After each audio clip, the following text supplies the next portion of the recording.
Hey there folks. Welcome back to our channel. Today, we're diving into a fascinating and thought-provoking topic. The story of Abraham and his son, Isaac.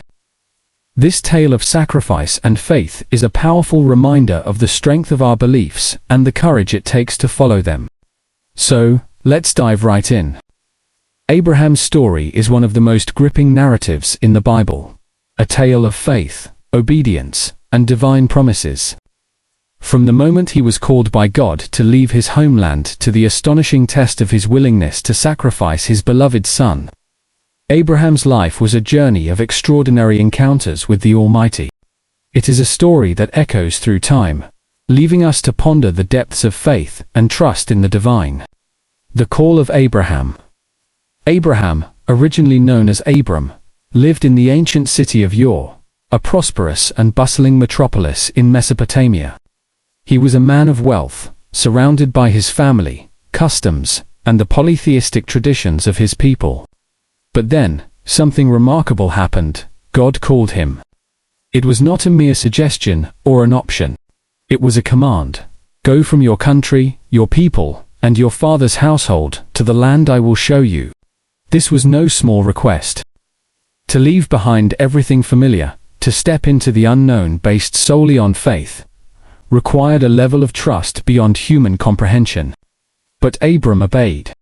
He took his wife Sarai, his nephew Lot, and all their belongings, and set out on a journey with no clear destination, only the promise that God would guide him. The promise of a son. As Abram traveled through Canaan, God reaffirmed his promise. Abram's descendants would be as numerous as the stars in the sky. This was perplexing, as both Abram and Sarai were well beyond childbearing age.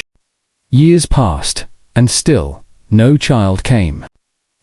Doubt crept in, and in an attempt through human means, Sarai gave Abram her servant Hagar, who bore him a son named Ishmael. But Ishmael was not the child of the covenant. God had something greater in store. At the age of 99, Abram received another divine encounter, this time, with a name change. God renamed him Abraham, meaning father of many nations, and Sarai became Sarah. The promise was reaffirmed. They would have a son of their own. Against all odds, Sarah conceived, and in her old age bore a son. His name, meaning laughter, was a reflection of Sarah's initial disbelief and ultimate joy. The promise had been fulfilled. Isaac was the living testament of God's faithfulness, the heir through whom nations would be born. The ultimate test. Then came the most heart-wrenching moment of Abraham's life. One day, God spoke again, but this time, the request was nearly incomprehensible. Take your son, your only son, whom you love Isaac, and go to the region of Moriah. Sacrifice him there as a burnt offering on a mountain I will show you. How could this be? This was the very son God had promised, the one through whom generations would come. The contradiction must have been unbearable. He rose early the next morning, saddled camels, took 2 servants, and Isaac, and set off on the 3-day journey to Moriah. The trip must have been agonizing. Did Abraham's heart break with every step? Did he question whether he had misheard God? The Bible is silent on his inner turmoil. But what is clear is his unwavering trust. When Isaac, carrying the wood for his own sacrifice, asked, "Father, where is the lamb for the burnt offering?" Abraham's reply was simple yet profound. God himself will provide the lamb. Upon reaching the mountain, Abraham built an altar, arranged the wood, and bound his son. Every movement must have felt surreal. As he raised the knife, ready to bring it down upon Isaac, an angel of the Lord called out, "Abraham! Abraham! Do not lay a hand on the boy." In that moment, a ram was caught in the thicket nearby. God had indeed provided. Abraham unbound his son and sacrificed the ram in his place, naming the place Jehovah-Jireh, the Lord will provide. This was not merely a moment of relief. It was a powerful declaration of God's faithfulness.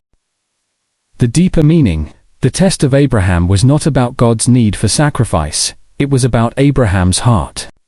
Did he love God above all else, even above the very gift God had given him? The answer was a resounding yes.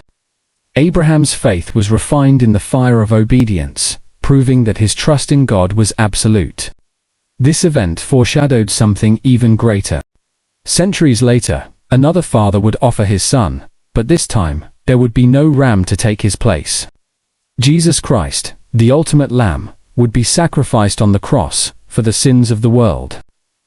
Abraham's test was a glimpse into the heart of God, a foretelling of the ultimate act of love and redemption. The legacy of Abraham. After this profound test, God reaffirmed his covenant with Abraham, declaring that his descendants would be as numerous as the stars and that through his offspring, all nations would be blessed. Isaac would go on to become the father of Jacob, who would later be named Israel, and from his lineage would come the 12 tribes and, ultimately, the Messiah. Abraham lived to the age of 175, witnessing the growth of his family and the unfolding of God's promises. His life was not without its struggles, moments of doubt, and missteps, but through it all, he remained faithful. He is remembered as the father of faith, an example of what it means to trust God, even when the path is unclear. Reflections on faith. Abraham's journey reminds us that faith is not about having all the answers, it's about trust. Sometimes, God asks us to step into the unknown, to sacrifice what we hold dear, to walk through valleys where the destination is hidden. But just as he provided for Abraham, he provides for us. His promises are sure, and his faithfulness is unwavering. The story of Abraham and Isaac is not just an ancient tale. It is a living testimony of God's providence. It challenges us to examine our own faith. Do we trust God when the path is unclear? Do we cling to his promises, even when circumstances seem impossible? Abraham's life is a beacon, illuminating the way for all who seek to walk in faith. Never about the sacrifice, it was about the relationship. Abraham knew his God, and because of that, he could trust him with everything, even the son he loved. And in that trust, he found the greatest reward: the unfailing love of a faithful God. Don't forget to subscribe to help us grow our channel.